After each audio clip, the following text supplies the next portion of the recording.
Hey guys, it's Shadow Artie here, and I'm back with another 6th Gen Wi-Fi battle. Today I have another match from my stream. This is going to be a match against Brendan.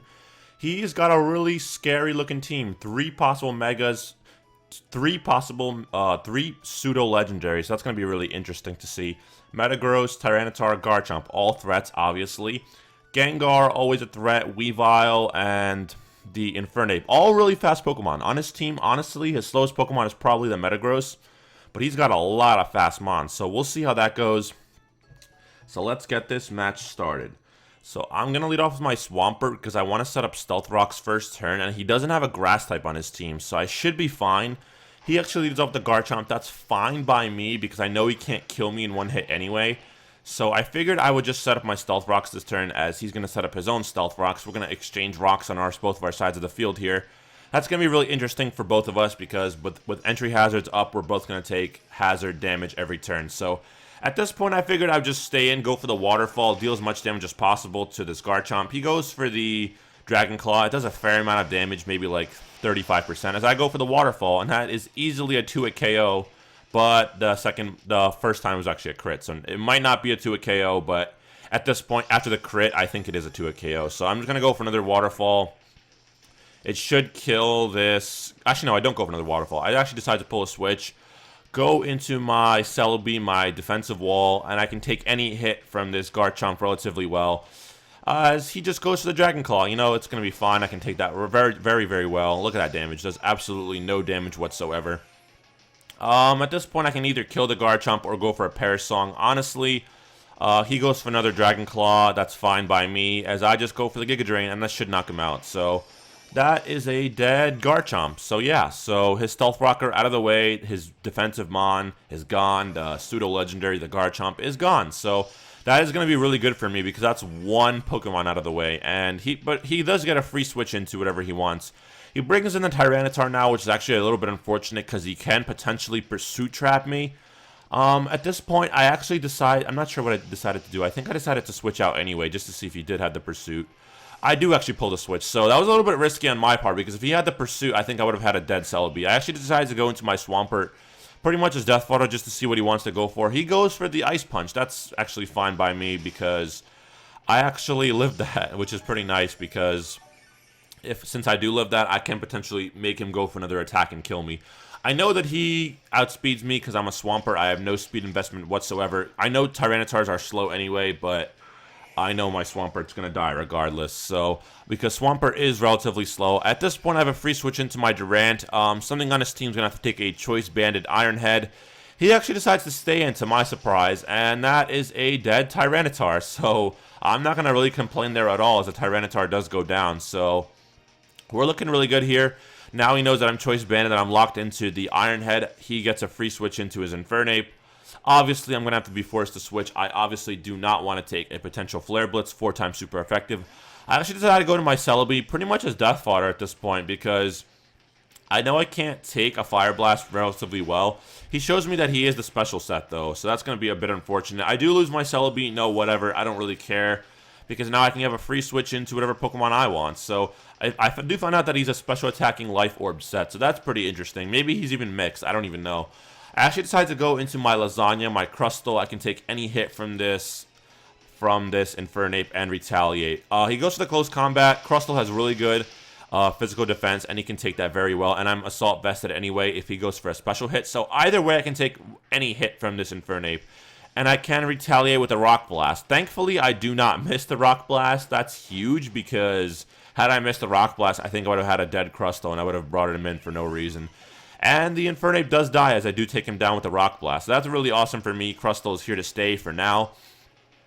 And he's going to bring in the Metagross now. That's actually a bit scary because he can kill me with a potential Meteor Mash or a Bullet Punch, whatever he wants to go for.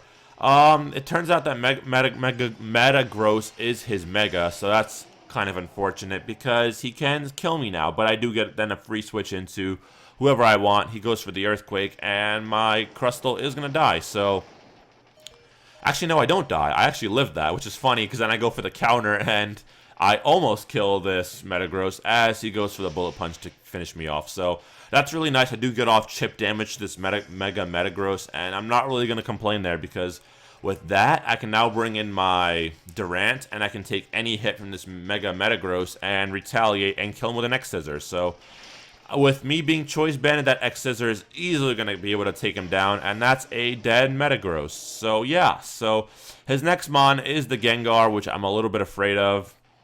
Luckily, though, Stealth Rocks does break a potential Sash, and I can switch out and bring in my my special defensive wall, my Zapdos. So, yeah. I do have Defog on this set if I really need it, but I don't think I'm going to need it in this match. He goes for the Hypnosis, which is actually really interesting. I don't really see most Gengars carry Hypnosis, because Hypnosis has like 60 base accuracy. That's not too accurate, because you're going to miss a lot. So he does go for the Hypnosis, and he does land it, which is really unfortunate, because he does put me to sleep. And yeah, I'm not looking really too good here. He's actually going to pull a switch, go into his Weavile now. Yeah, that's going to be really unfortunate, because I obviously cannot, I'm not going to be able to wake up this turn. I figured I would pull a switch anyway, because with me asleep, I cannot do anything to this Gengar. He actually decides to bring in the Weavile as I get a free switch into my Durant. At this point, I'm free to just go for another Iron Head, because I know he can't kill me in one hit. Even if he goes for the knockoff, that's fine. He shows me the low kick, which is interesting. Had he gone for the knockoff, that probably would have been his better play, as I'm able to take him down with the Iron Head. So, the Weavile's done. I'm happy with that. He brings in the Gengar now. Unfortunately, I can now outspeed this Gengar, and that is really unfortunate, because he goes to the Shadow Ball, and that's going to do quite a bit of damage, and that is going to be able to take down my Durant, unfortunately. So, that really sucks. This Gengar is looking really good here. At +1. Not at +1, I'm sorry. This Gengar's looking really good here because he does put me to sleep. With rocks up, I don't want to bring in my Volcarona just yet because I don't want to take Stealth Rock damage. At this point, he's just going to go for the Shadow Ball. Honestly, I probably should have brought in Volcarona. I probably could have taken any special hit relatively well. And I could have Quiver Danced, honestly. But it was a little bit risky. At this point, I'm just going to stay in and try to wake up. If I can wake up, that's going to be huge, as he's just going to keep firing off Shadow Balls. That's fine by me. And I'm not going to be able to wake up, and my Zapdos is pretty much going to die. So that is really unfortunate. I'm going to have one Mon left, and that is going to be my Volcarona, I believe. I believe I have one Mon left after he kills me this turn. Let's find out. So he does kill my Zapdos. You know, that sucks, whatever. It happens. But now I can just bring in my Volcarona. And yeah, I wasn't sure if I outspeed, though. He goes for Hypnosis, and that really sucks, because he does put me to sleep. However, I actually carry the Lumberry. And that is a huge, huge play, because I'm able to get off a Quiver Dance, and I'm going to be able to outspeed him and take down this Gengar. That was a huge play. Honestly, if he went for Shadow Ball there, he would have been able to take me down. I did calc that. It does about 50%, so it probably would have killed me, and he would have had the match there. But he decided to go for the Hypnosis, and I'm able to go for the Fiery Dance and take out his Gengar, and that is going to be the game. So that was a 1-0 victory in my favor. That was actually a really fun match. Thanks for the match, Brendan. I really enjoyed that one. So yeah, had he gone for Shadow Ball, I would have.